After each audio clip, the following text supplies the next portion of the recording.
এরপর প্রশ্ন হলো, হিন্দুদের হোটেলে খাবার খাওয়া যাবে কিনা, ইসলাম কি বলে?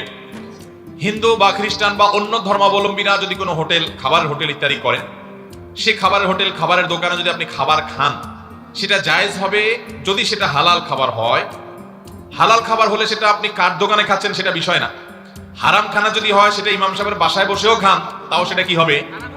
আর হালাল খানা যদি কোনো অমুসলমান অন্য ধর্মের মানুষ হিন্দুর বাসায় বসেও খান, কিন্তু খানাটা হালাল হয়, তাহলে ওটা খাওয়া কি হবে?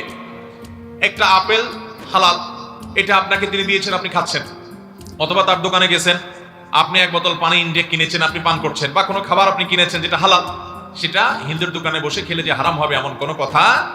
তবে যদি সন্দেহ হয় যে এই খাবারের মধ্যে কোনো হারাম নাপাক কিছু মিশায় কিনা, ধর্মীয় কারণে বা অন্য কারণে, যদি এরকম জোরালো সন্দেহ হয় এবং এরকমটি অহরহ মিশানো হয়, এরকম যদি আপনি জানেন, তাহলে তো সেটা আপনার তাকওয়ার দাবি হবে ওই সন্দেহপূর্ণ বিষয় থেকে দূরে থাকা।